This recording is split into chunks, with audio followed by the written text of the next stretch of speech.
मान में वाद्वयम् तस्मै श्री गुरुमूर्तये नमः। इदं श्री दक्षिणामूर्तये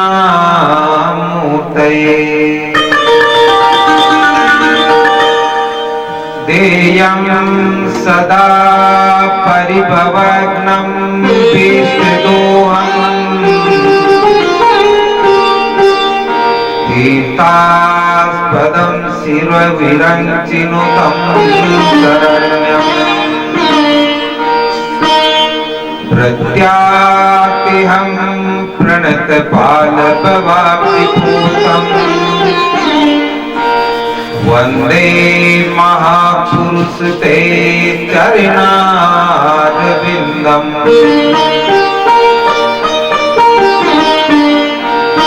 नारायणं नमस्कृत्य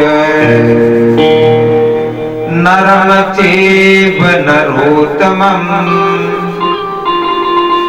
देवीं सरस्वतीं व्यासं ततो जयमुदीरयेत्। कृष्णाय वासुदेवाय देवकी नंदनाय च नंद गोप कुमाराय गोविंदाय नमो नमः। यत्र यत्र रघुनाथ कीर्तनम् तत्र तत्र कृतमस्तकाञ्जलिम् बाष्पवारी परिपूर्ण लोचनम् मारुति नमते राक्षसान्तकम्। जय जय श्री राधा रमण जय जय नवल किशोर जय गोपी चित चोर प्रभु जय जय माखन चोर। सच्चिदानंद भगवान की चार भुजानाथ की जय। आइए अपनी वाणी की पवित्रता के लिए एक छोटा सा कीर्तन कर लें। अदरम मधुरम वदनम मधुरम नयनम मधुरम हसितम मधुरम। नयनम मधुरम नयनम मधुरम हसितं मधुरम्। हृदयं मधुरं गमनं मधुरं मधुराधिपतेरखिलं मधुरम्। हृदयं मधुरं गमनं मधुरं मधुराधिपतेरखिलं मधुरम्।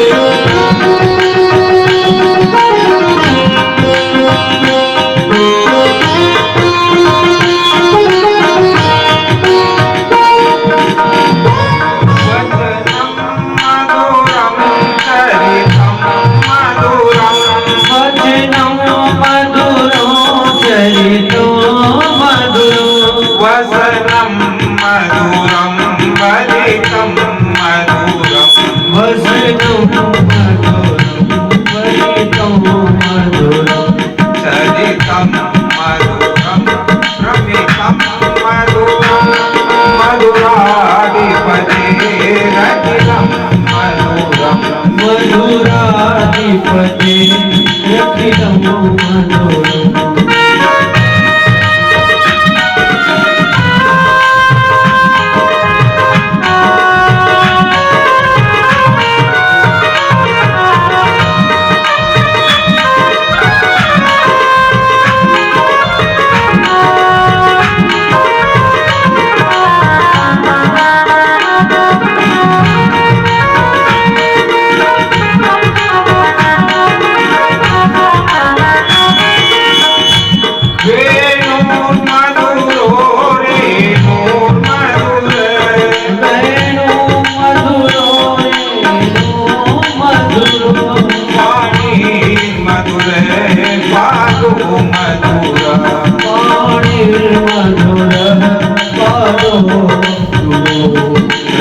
सत्यं मधुरं सत्यं मधुरं मधुराधिपतेरखिलं मधुरं मधुराधिपतेरखिलं मधुरम्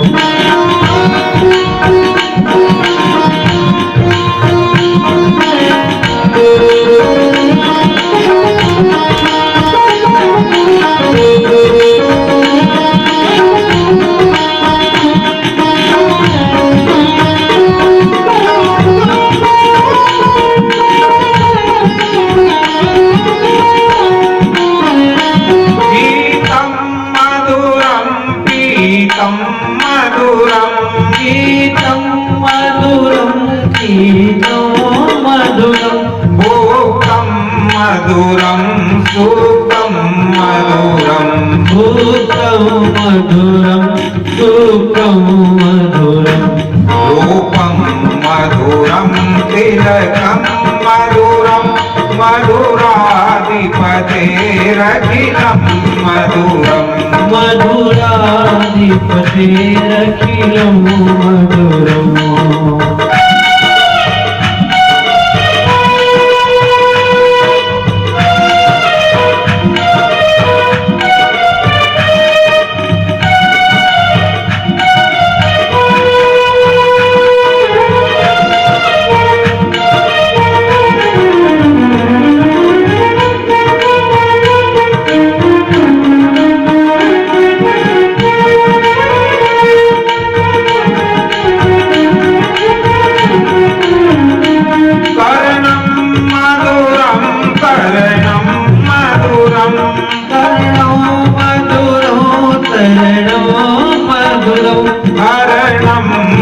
मधुरं रमणं मधुरं हरणो मधुरं सुखं मधुरं वमितं मधुरं समितं मधुरं मधुराधिपतेरखिलं मधुरं मधुराधिपतेरखिलं मधुरम्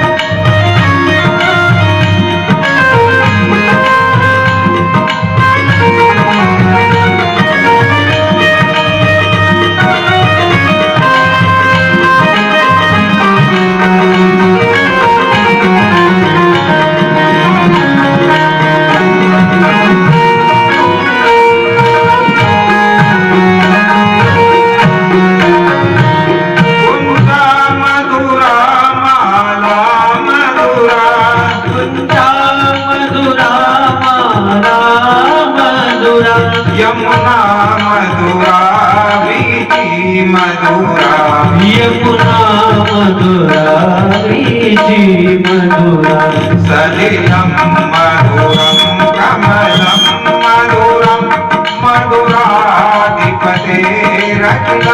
मधुरं मधुराधिपतेरखिलं मधुरम्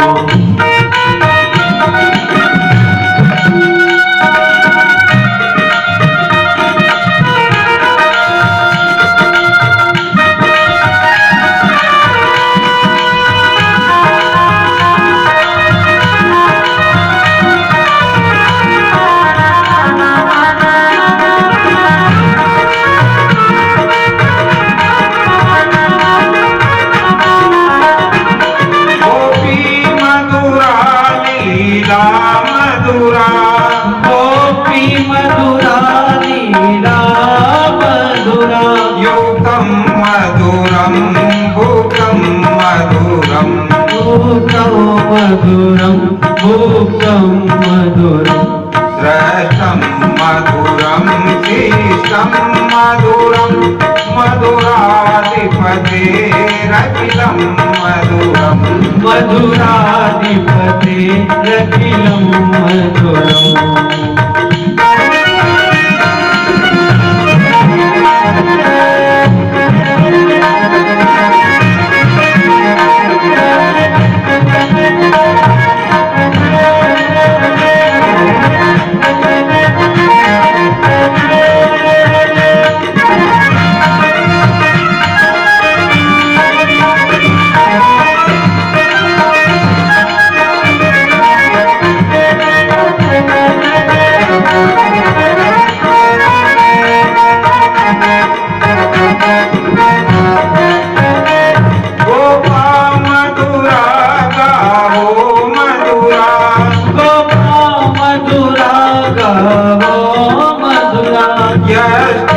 मधुरा सृष्टि मधुरा सृष्टि मधुरा सृष्टि मधुरा दलितं मधुरं फलितं मधुरं मधुराधिपतेरखिलं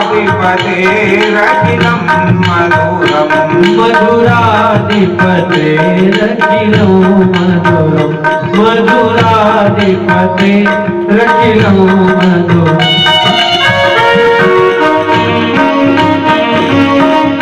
बोले बांके बिहारी लाल की जय। अनंत कोटि ब्रह्मांड नायक अखिलेश्वर सर्वेश्वर चराचर पति कण कण में अनुस्यूत अकारण करुणा वरुणालय भक्त वांछा कल्पतरु कर्तुम अकर्तुम अन्यथा कर्तुम नित्य शुद्ध बुद्ध मुक्त स्वरूप सर्वा अधिष्ठान सर्वा आधार सर्वेश्वर भगवान पशुपतिनाथ महादेव के पावन चरणों को नमन करते हुए मां भगवती के युगल चरणों में प्रणाम। भगवान कृष्ण का ही वांगमय स्वरूप श्रीमद् भागवत महापुराण को नमन करते हुए हमारे बीच में विद्यमान ठाकुर जी महाराज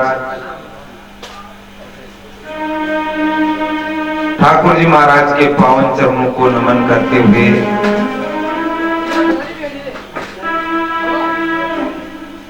मंचस्थ समुपस्थित सम्मानीय केदारदास जी महाराज, सम्मानीय ब्रह्मचारी जय चैतन्य जी महाराज एवं इस पावन आयोजन के मुख्य सूत्रधार आयोजक श्रीमती गुलाबी देवी स्वर्गीय श्री देवीलाल जी कुमावत, श्री गोपाल जी कुमावत, गीसालाल जी कुमावत, शिवराज जी कुमावत एवं शौकीन जी कुमावत, परमेश्वर जी कुमावत, समस्त ओस्तवाल परिवार, हमारे आचार्य जी एवं संगीत के साथी कन्यालाल जी शर्मा की पूरी टीम, राधे साउंड सिस्टम और दूर दराज से पधारे हुए भक्तगण,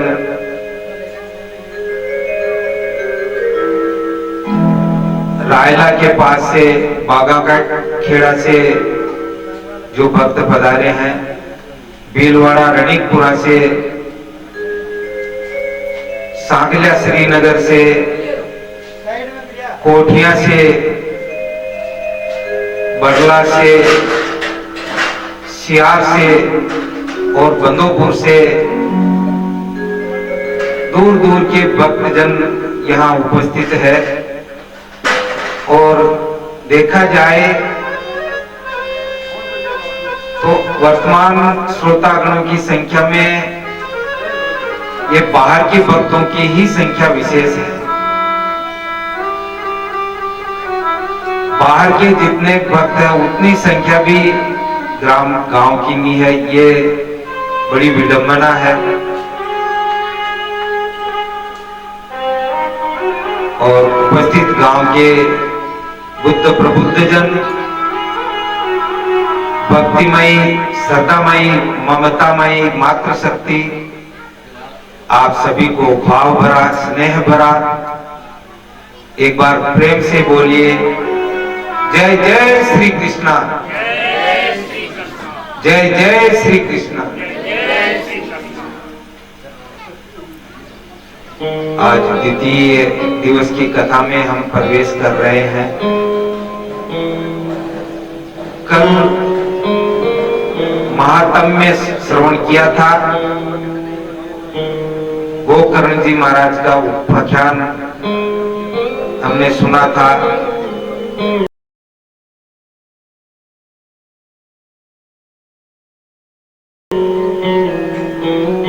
और अपने को विचार करना चाहिए कि मनुष्य जीवन किस प्रयोजन से अपने को प्राप्त हुआ है। केवल पेट भरने के लिए नहीं मिला। पेट ही में जो पेट भरे, अब पेट के काज कहां भटके। अरे सब विश्व का नित्य भरे प्रभु जो सोई पालनहार तेरे तन का। मान कही मन मूर्ख तू, अब तो भज नाम निरंजन का। मुख्य उद्देश्य अपना परमात्मा की प्राप्ति है। इसलिए शास्त्र कहता है, यह चेद वेदिदत् सत्यम अस्ति न च एति हावेदीन महति विनष्टि। अगर इसी जन्म में परमात्मा को जान लिया तो ठीक है, नहीं जाना तो महती विनष्टि यानी महान हानि है। छोटी मोटी हानि नहीं, महान हानि, ये शास्त्र का उद्घोष है। तो सबसे प्रथम बात तो ये है, भगवान पूज्यपाद शंकराचार्य जी महाराज कहते हैं कि दुर्लभम त्रयम एवेतत्। संसार में तीन वस्तुएं दुर्लभ है। देवा अनुग्रह हेतुकम, ये केवल ईश्वर अनुग्रह से ही ये तीनों वस्तुएं प्राप्त होती है। मनुष्यत्व, मुमुक्षुत्व, महापुरुष संश्रय। भगवान ने हमको मनुष्य तो बना दिया, पर अपने में मानवता है कि नहीं, इसको दुर्लभ बताया मनुष्य शरीर को। अच्छा, दुर्लभ किसे कहते हैं? जो वस्तु सहज में प्राप्त न हो, जो बड़ी कठिनाई से अपने को मिले, उसे कहते हैं दुर्लभ। जो वस्तु सहज में मिल जाए उसे दुर्लभ नहीं कहा जाता है। तो ये मनुष्य जन्म बड़ा दुर्लभ है।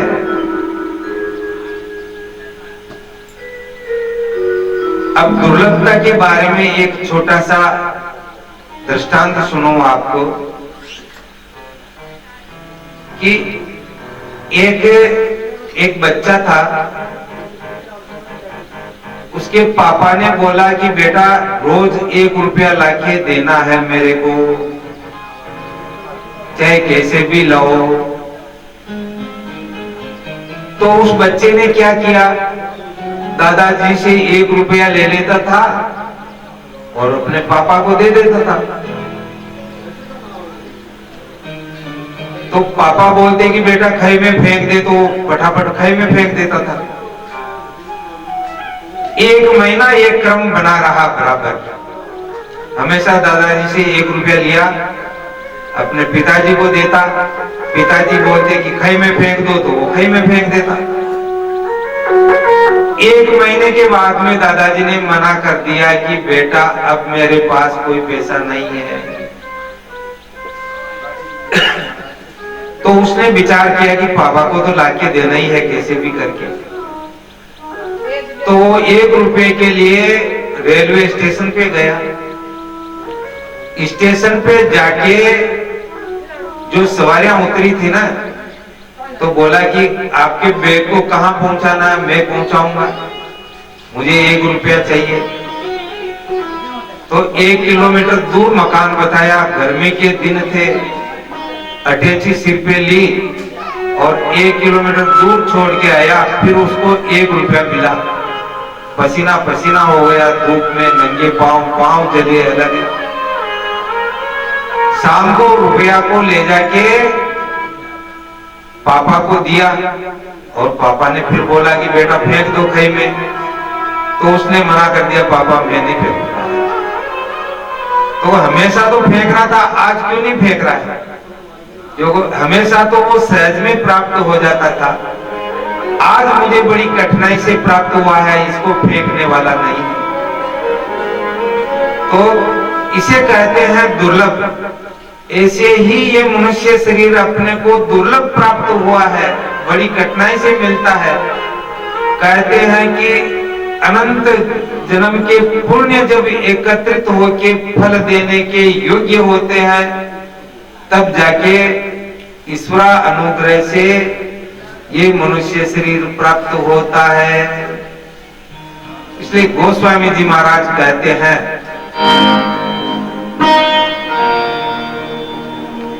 बड़े बाग मानुष तन पावा, बड़े बाग मानुष तन पावा, सुर दुर्लभ सब ग्रंथ ही गावा, सुर दुर्लभ सब ग्रंथ ही गावा, बड़े भाग मानुष तन पावा, सुर दुर्लभ सद ग्रंथ ही गावा, कब हिक करे करो नानर दे,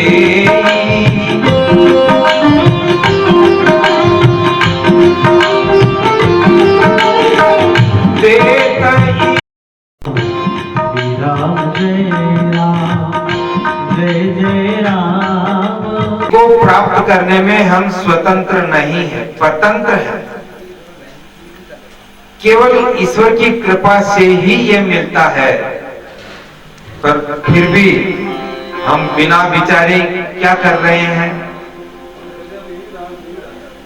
नर तन सम नहीं कवने उदेही, नर तन सम नहीं कवने देही, जीव चराचरे जाचत देही, जीव चराचर जाचत देही, नरक स्वर्ग अपवर्ग निसेनी, नरक स्वर्ग अपवर्ग निसेनी, ज्ञान विरागे भक्ति सुख देही, ज्ञान विरागे भक्ति सुख देही, सोतन धर हरि बजही न दे नरे,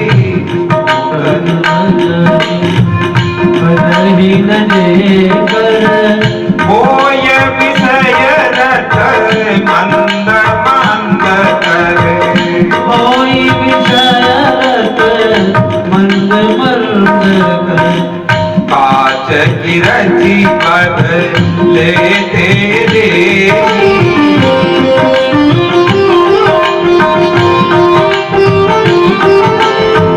कर से डारे पर समझ दे,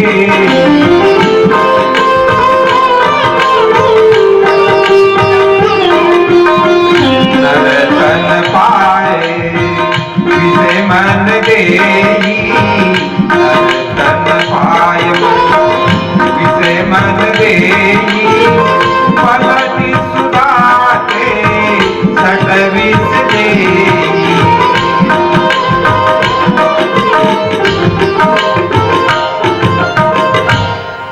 नहीं दरिद्र समय दुख जग माई, नहीं दरिद्र समय दुख जग माई, संत मिलन समय सुख गहुनाई, ओ संत मिलन कहीं सुख नाही, नरतन सम न कौनई देही, यानी मनुष्य शरीर के समान किसी का भी शरीर है ही नहीं। परीक्षा करके देख लो, जीव चराचर जाचत तेहि, नरक स्वर्ग अपवर्ग निसेनी। अब ये नर शरीर है ना, ये नर तन है, नरक स्वर्ग अपवर्ग निसेनी, यानी नरक में जाना चाहो ना तो भी सहज में जा सकते हो, स्वर्ग में जाना चाहो तो भी इस मनुष्य शरीर के माध्यम से स्वर्ग में जा सकते हो, और अपवर्ग यानी मोक्ष प्राप्त करना चाहो तो भी इस शरीर से प्राप्त हो सकता है, और कोई दूसरा उपाय है ही नहीं। इसीलिए तो प्रहलाद जी ने अपने साथियों को बताया कि साथियों, हमको खूब भगवान का कीर्तन करना चाहिए। तो साथी लोग बोले कि हम तो अभी बच्चे हैं, जब बड़े होंगे तब भगवान का नाम लेंगे, अभी से क्यों भगवान का नाम कीर्तन करें। तो प्रहलाद जी बोले कि बेटा भैया देखो, मनुष्य शरीर के सहारे ही परमात्मा की प्राप्ति हो सकती है, अन्य शरीर के सहारे नहीं। पर इस शरीर का अंत कब आ जाए, किसने देखी युवा अवस्था, किसने देखी वृद्ध अवस्था। इसलिए बाल्य अवस्था से ही परमात्मा का संकीर्तन करना चाहिए। तो अपने को भी विचार करना चाहिए कि नरक में जाना है तो कुछ करने की आवश्यकता नहीं, संसार के विषयों में खूब रत रहो, है ना, संसार की भोगों में खूब लिप्त रहो, लगे रहो। नरक में जाने के लिए कुछ भी मेहनत करने की आवश्यकता नहीं। जैसे ढलान में पानी जाता है वैसे आप सहज में चले जाओगे। और स्वर्ग चाहिए तो फिर भगवान ठाकुर जी की भक्ति की आवश्यकता है, राधा कृष्ण की भक्ति करिए अगर स्वर्ग चाहिए तो। और अगर मोक्ष चाहिए तो फिर संत महापुरुषों का आश्रय लीजिए, क्योंकि बिना संत की कृपा से मोक्ष नहीं हो सकता है। अपवर्ग का मतलब तो समझे ना, एक तो होता है पवर्ग, एक होता अपवर्ग। तो पवर्ग किसे कहते हैं, जैसे क वर्ग में क ख, छोटा ग बड़ा ग, च वर्ग में च छ ज ज य, ट वर्ग में ट ठ ड ढ ढ। ऐसे ही पवर्ग है जिसमें प फ ब भ और म। तो प यानी पाप से रहित, पाप नहीं। फ यानी फल से रहित, ब यानी बंधन से रहित, भ यानी भय से रहित, म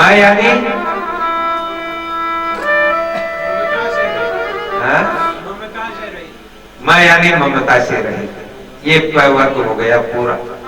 इनसे जो रहित हो उसे कहते हैं अपवर्ग।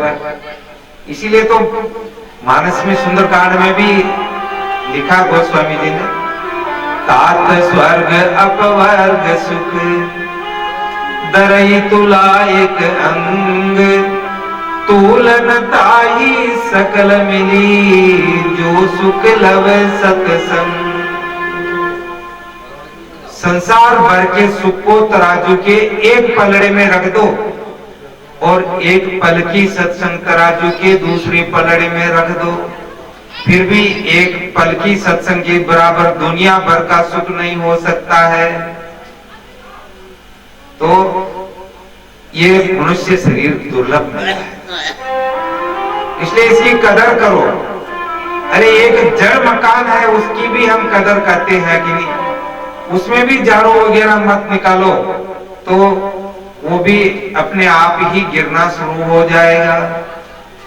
तो ये तो बड़ी मुश्किल से अपने को प्राप्त हुआ है मनुष्य शरीर। दूसरा दुर्लभ वस्तु बताई शंकराचार्य जी महाराज, मुमुक्षुत्व। मनुष्य जैसे मानवता अपने में है, पर मोक्ष प्राप्ति की इच्छा है कि नहीं, ये जागृत हुई कि नहीं मोक्ष प्राप्ति की इच्छा, ये भी दुर्लभ है। और तीसरी वस्तु दुर्लभ बताई महापुरुष संश्रय, यानी महापुरुषों का संग मिलना भी दुर्लभ है। महापुरुष भी सहज में प्राप्त नहीं होते हैं। कहते हैं गोस्वामी जी महाराज, पुण्य पुंज बिना मिलई न संता, पुण्य पुंज बिना मिलई न संता, सत्संगत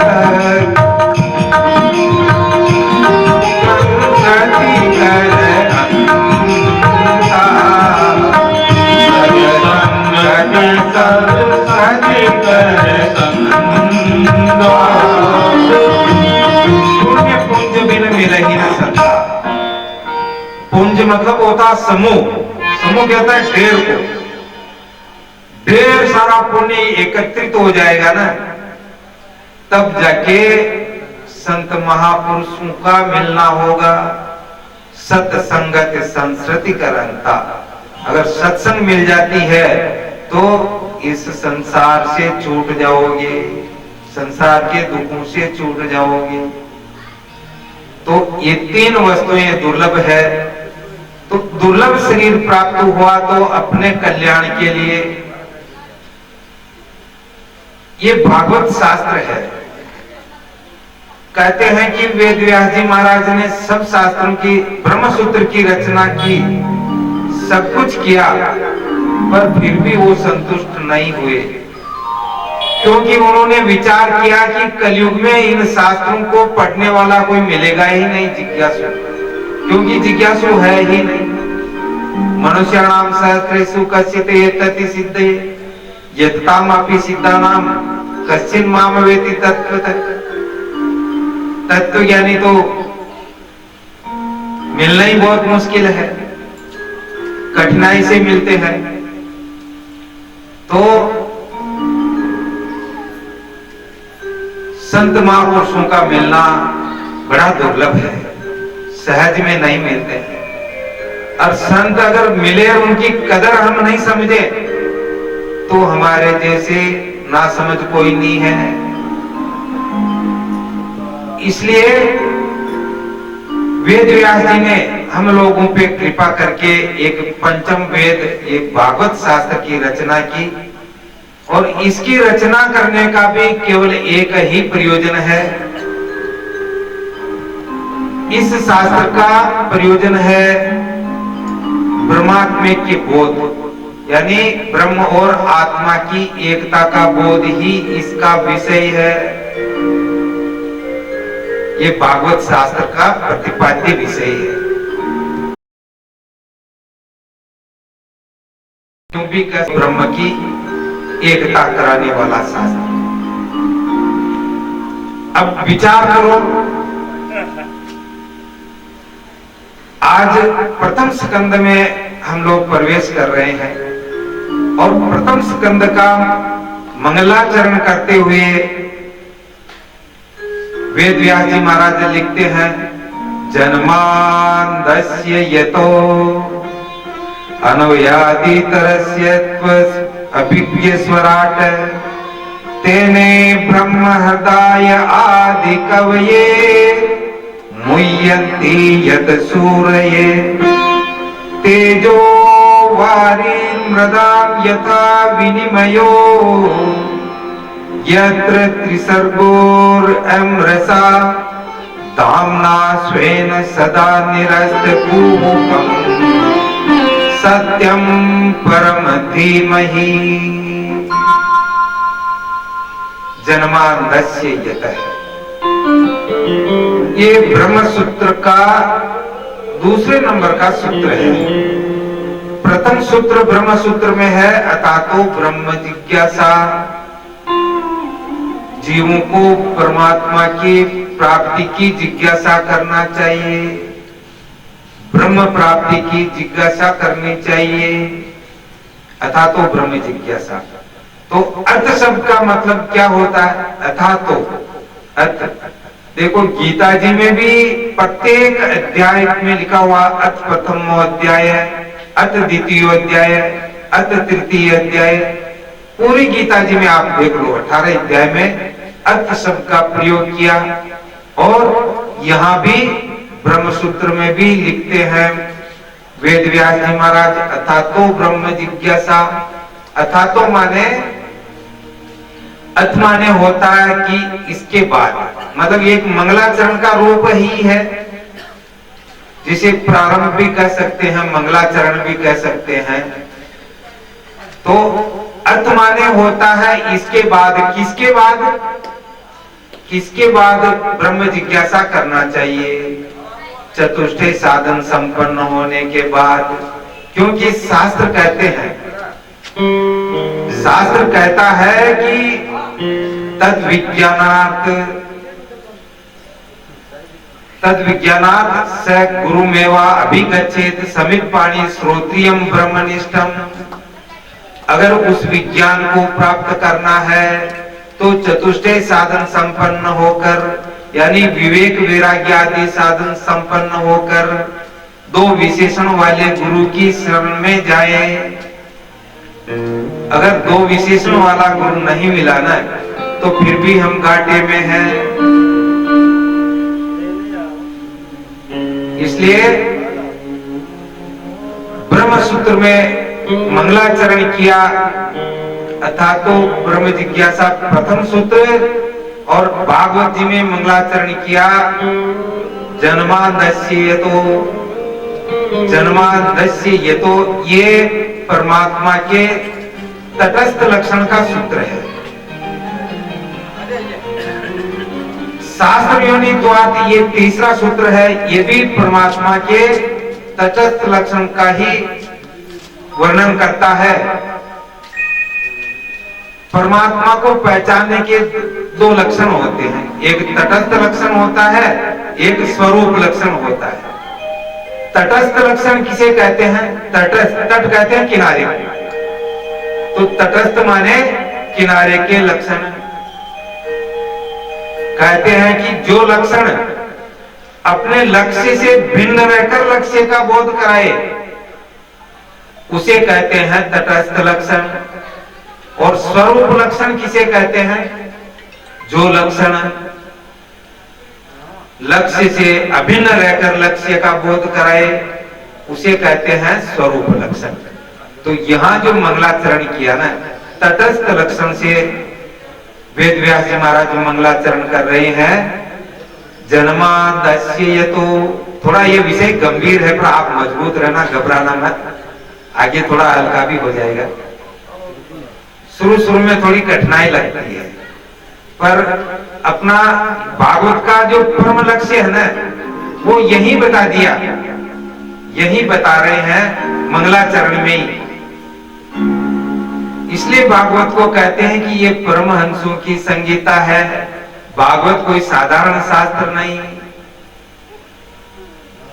आपके सामने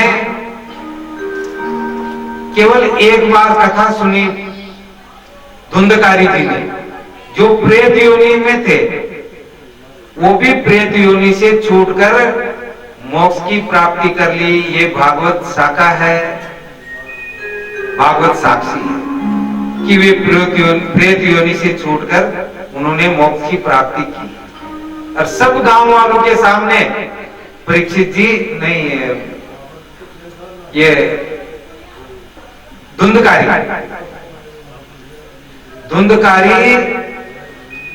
7 दिन की कथा श्रवण करके अंत में विमान में बैठकर चले गए। पर कथा सुनने वाले बहुत सारे थे वो गांव वाले, पर गांव वालों में से कोई भी बैठकर नहीं जा पाया।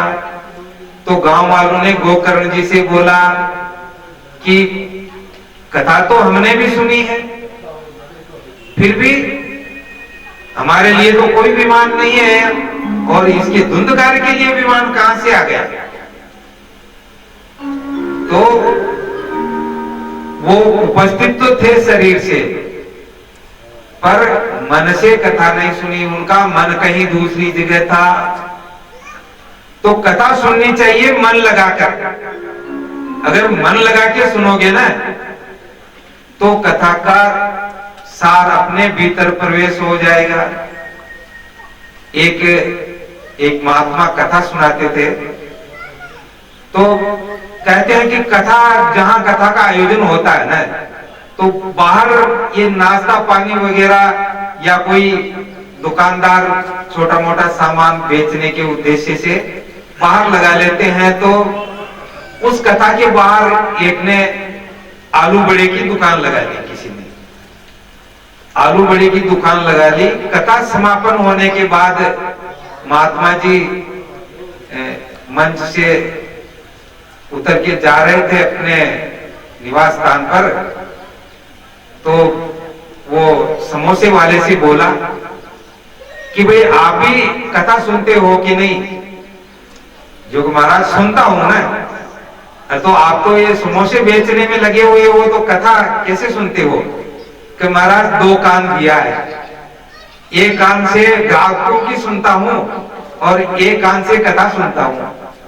अब देखो वो आदमी भी कितना चतुर है, दोनों कानों का उपयोग कर रहा है। एक कान से ग्राहक की सुन रहा है और एक कान से कथा सुन रहा है। तो ऐसे ही अपने को भी सावधान होके ये कथा सुनना चाहिए। तो जन्मांधस्य यतो अन्वयादि तरतस्य, अन्वय आदि, अन्वय किसे कहते हैं, व्यतिरेक किसे कहते हैं? छोटे रूप में बता दूं, जो अन्वय वस्तु होती है वो सब में अनुगत होती है। जैसे माला में धागा सब मणिय में अनुगत है और मणिय सब व्यतिरेक है। ऐसे ही हम लोग सब हैं मणिय की भांति, जितने भी जीवात्मा हैं, और भगवान है धागे की भांति। परमात्मा रूपी धागे में हम सब जीवात्मा पिरोए हुए हैं। फिर बताया तेने ब्रह्म हृदय आदि कवये मुह्यन्ति यत् सूर्य। देखो परमात्मा में इतना सामर्थ्य है कि केवल संकल्प मात्र से ही ब्रह्मा जी को सारे वेदों का ज्ञान करवा दिया, केवल संकल्प मात्र से। तो अधिष्ठान परमात्मा में वो सामर्थ्य है, केवल संकल्प मात्र से ब्रह्मा जी को सुना दिया। मुह्यन्ति यत् सूर्य, वो सारे फिर भी विमोहित हो जाते हैं। खुद ब्रह्मा जी विमोहित हो गए, अरे ये काहे का भगवान हो सकता है कृष्ण, ये तो ग्वाल बालों का जूठा ही खा रहा है, इनके साथ सब टिकनों में से ले लेके खा रहा है। तो ब्रह्मा जी को संशय हो गया भगवान होने में। ब्रह्मा जी को संशय हो गया तो ब्रह्मा जी ने परीक्षा ली। तो सब गाय सब बछड़ों को लेके ब्रह्मलोक में चले गए और सब ग्वालों को भी लेकर चले गए। तो वो तो भगवान थे कृष्ण, तो भगवान ही बछड़े और ग्वाल बन गए और उनकी लाठी डंडा भी वही बन गए। तो इस संसार को बनाने वाला भी भगवान और बनने वाला भी भगवान, क्योंकि वो सर्वसमर्थ है। तो ब्रह्मा जी को संशय हो गया था। ब्रह्मा जी का संशय भी 1 साल बाद लौटकर वापस आए। आगे प्रसंग आएगा, उसमें अपन विशेष विचार करेंगे। फिर बताया तेजो वारी मृदाम यथा विनिमयो यत्र त्रिसर्गो अमृषा। ये मंगलाचरण का श्लोक है, प्रथम स्कंद का मंगलाचरण का श्लोक है। तो जैसे हमको भ्रम हो जाता है, सूर्य की किरणें जो पृथ्वी पर पड़ती है ना, तो दूर से दिन में ऐसा लगता है कि मृग तृष्णा का जल अपने को प्रतीत होता है। तो वो जल वास्तव में है नहीं, फिर भी हिरण दौड़ के जल समझ के जल पीने के लिए दौड़ के वहां जाता है, पर वहां मिलता कुछ नहीं है। ऐसे ही ये त्रिगुणात्मक संसार है, ये भी मिथ्या है, ये भी झूठा है, मृत तृष्णा के जल के समान। फिर आगे बताया, दामना स्वेन सदा निरस्त कुहुकम सत्यम परम धीमहि। ऐसे सत्य परमात्मा को मैं नमस्कार करता हूं। भागवत जी में और हमारे वेदों में भी कहते हैं कि इस संसार में देव एक ही है। दूसरों को आपकी इच्छा हो तो पूजो, नहीं पूजो तो भी कोई दोष नहीं। एको देव सर्वभूतेषु, क्या उपनिषद का उद्घोष है। देव कितने हैं? देव एक ही है। एको देव सर्वभूतेषु सर्वगूढ़ सर्वव्यापी सर्वभूतांतरात्मा। वो सब भूतों के हृदय में ही विद्यमान है। गूढ़ सर्वव्यापी, सर्वव्यापक है। गूढ़ यानी गोपनीय है, दिखता किसी को नहीं है, फिर भी है। तो देव एक होते हुए भी हम लोगों की दृष्टि अनेक अनेक देव पूज रहे हैं। मतलब जहां भी देखो, मध्य प्रदेश में तो इतने पत्थर आपको नहीं मिलेंगे, पर यहाँ तो झूठ मूठ भाई, जंगल में कोई पत्थर पड़ा हो और सिंदूर लगा दो ना, तो लोग देख देख के निकलेंगे वहां अगरबत्ती जलाए, है ना। अरे कबीरदास जी ने तो इतना कह दिया, पत्थर पूजे हरि मिले तो मैं पूजूं पहाड़, ताते या चाकी बिली जो पीस खाए संसार। है? पर निष्ठा तो बनाओ, एक का आसरा पकड़ो, सबका मत पकड़ो, क्योंकि सत्य परमात्मा जो केवल एक ही है। हम एक पद भी सुनाया करते हैं, हे मानव जरा सोच सच्चा देव कौन है। हे मानव जरा सोच सच्चा देव कौन है। हे मानव जरा सोच सच्चा देव कौन है।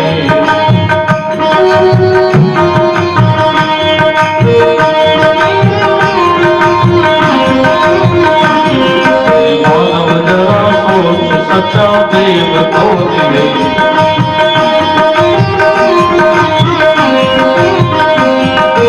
देव कौन है तेरा इष्ट कौन है। देव कौन है तेरा इष्ट कौन है। हे मानव जरा सोच सच्चा देव कौन है। हे मानव जरा सोच सच्चा देव कौन है।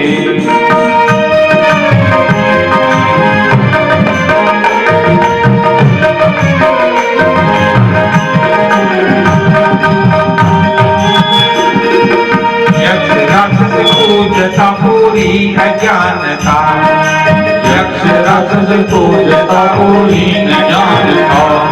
ये खुद भी पराधीन है तू नहीं जानता। ये खुद भी पराधीन है तू नहीं जानता। जिनको जो जावे आता उनके यम का कौन है। जिनको जो जावे आता उनके यम का कौन है। ये मानव जरा सोच सच्चा देव कौन है। ये मानव जरा सोच सच्चा देव कौन है।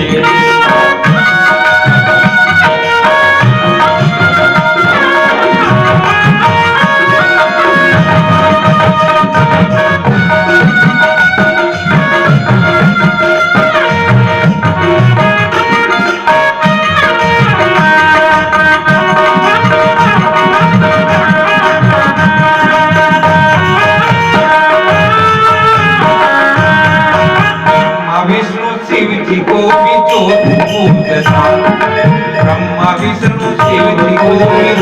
पूजता। ये स्वयं मरना धर्म है तुझे नहीं सूझता। ये स्वयं मरना धर्म है तुझे नहीं सूझता।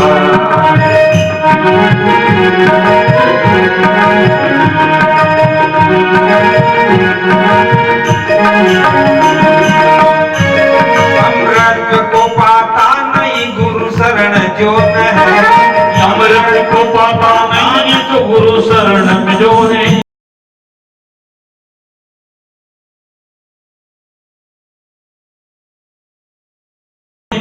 हे मानव जरा सोच सच्चा देव कौन है, हे मानव जरा सोच सच्चा देव कौन है।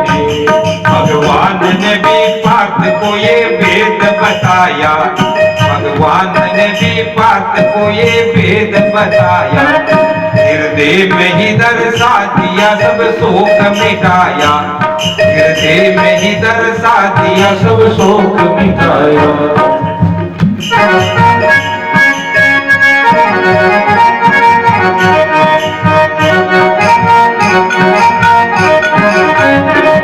देखो कहते हैं कि हे मानव थोड़ा सोचो तो सही कि वास्तव में देव कौन है। गीता जी के 7वें अध्याय में पढ़ना आप, भगवान नारायण साफ साफ लिख रहे हैं कि हे अर्जुन, जो जो जिसको पूजता है ना वो उसी को प्राप्त होता है। देवों को पूजने वाला देव को प्राप्त होता है, भूतों को पूजने वाला भूतों को प्राप्त होता है, राक्षसों को पूजने वाला राक्षस योनि में चला जाता है, और मेरा भक्त नगद मुझे प्राप्त कर लेता है। तो अब बताओ भगवान की पूजा करना ठीक है या नरक में जाना ठीक है? अगर नरक में जाने से बचना है ना तो भगवान नारायण की बात स्वीकार कर लो, किसी की भी बात में विश्वास मत करो। और भगवान की बात में भी अगर संशय करोगे ना तो देख लो सती की क्या हालत हुई। महादेव की बात का विश्वास नहीं किया, संशय कर लिया कि राम भी भगवान हो सकते हैं क्या, तो फिर क्या स्थिति हुई मानस में आप पढ़ते सुनते हो। तो नारायण की बात में संशय मत करो, और साफ बताया कि जिसे भगवान कहते हैं ना वो भगवान कहाँ है। ईश्वर सर्वभूतानां हृदय से अर्जुन तिष्ठति, यानी जिसे हम ईश्वर कहते हैं ना, हे अर्जुन वो सब प्राणी मात्र के हृदय देश में ही विद्यमान है, कहीं दूसरी जगह ढूंढने की जरूरत नहीं। आप तो विश्वास करके केवल एक का सहारा ले लो बस, है ना। कबीरदास जी का एक सुंदर दोहा है, आप जानते हो पर मैं आपको याद दिला रहा हूं वापस। चलती चाकी देख कर दिया कबीरा रोई, दो पाटन के बीच में साबित बचान कोई। चक्की को चलती हुई देख के कबीरदास जी रोने लग गए। अरे एक भी दाना साबुत नहीं निकल पा रहा, सबका पीस पीस के आटा हो रहा है। पर उनकी पुत्री थी ना कमाली, वो बोली झूठ कही कबीर जी, हुई न ऐसा होई, रेवे खिले के आसरे मकबालन बाकोई। उनकी पुत्री बोली कबीर जी झूठ मत बोलो, सब पीस पीस के आटा नहीं होता है, जो खिली के सहारे जो दाना रुक जाता है ना, पूरी रात चक्की चलो पर उस दाने का कुछ भी बिगड़ने वाला नहीं है। इसलिए आप भी केवल एक देव का सहारा ले लो, कोई भी बाल बांका करने वाला नहीं है। बालन बांका कर सके जो जग मेरी हो, कोई भी कुछ भी नहीं बिगाड़ सकता है आपका, अगर सहारा भगवान का ले लिया है। ठीक है ना। तो विश्वास एक विश्वास होता है, भगवान का विश्वास कर लो आप, पर अनेक का नहीं, एक का विश्वास करो। अनेक में उलझ जाओगे ना तो फिर नदी में बह जाओगे आप।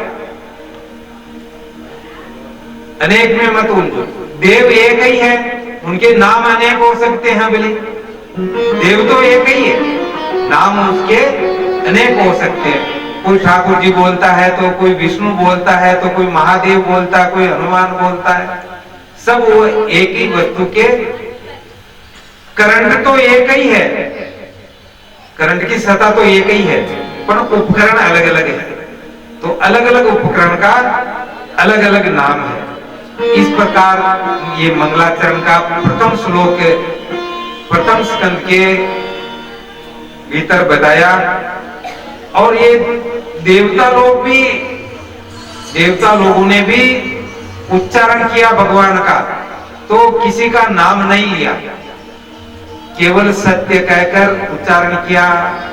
कल भी बात चली कि सत्य किसे कहते हैं, जो त्रिकाला अबाधित होता है, वो होता है सत्य। एकाग्रचित होकर सुनना आप।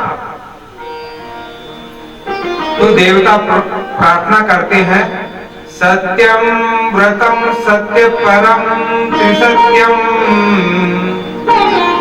सत्यस्य योनि निहितं च सत्यम सत्यस्य सत्य अमृतं सत्य नेत्रं सत्यात्मकं त्वां शरणं प्रपन्ना। सत्य सत्य कहकर देवता पुकार रहे हैं, पर वो सत्य कौन है? वो सत्य है केवल कृष्ण। क्योंकि ये 24 अवतारों में ये 2 ही अवतार पूर्ण अवतार है। एक तो भगवान कृष्ण का अवतार और एक भगवान राम का अवतार। ये दोनों पूर्ण अवतार है। तो फिर आगे बताया,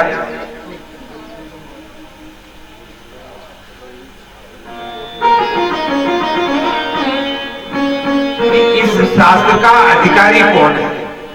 बहुत गंभीर बात, बहुत सुंदर प्रसंग आज का है कि इस भागवत शास्त्र का अधिकारी कौन है। भाई किसी को गाड़ी चलाना है तो लाइसेंस होना जरूरी है, बिना लाइसेंस के गाड़ी चलाना निषेध है। ऐसे ही इसका भी अधिकारी होना चाहिए, शास्त्रों का भी। प्रत्येक शास्त्र में अधिकारी का निरूपण किया जाता है। तो इस द्वितीय श्लोक में व्यास जी महाराज अनुबंध चतुष्टय का वर्णन कर रहे हैं। अनुबंध चतुष्टय, एक अनुबंध होता है, एक प्रतिबंध होता है। अनुबंध उसे कहते हैं भगवान की प्राप्ति में जो रुकावट डाले। प्रतिबंध कहते हैं जो भगवान की प्राप्ति में रुकावट डाले। अनुबंध कहते हैं जो भगवान की प्राप्ति में सहयोग करे। तो अनुबंध से ही भगवान की प्राप्ति होती है, प्रतिबंध से नहीं। तो अनुबंध क्या है? अनुबंध है 4। कौन कौन से?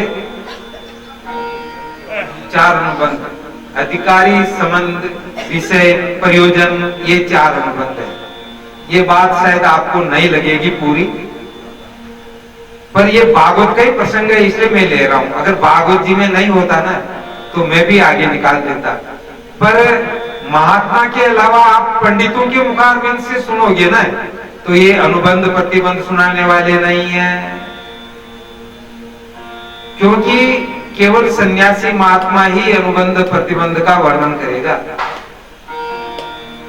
ये पंडित लोग वर्णन करने वाले नहीं है। ये भागवत के मूल को छिपा देते हैं। क्यों छिपा देते हैं?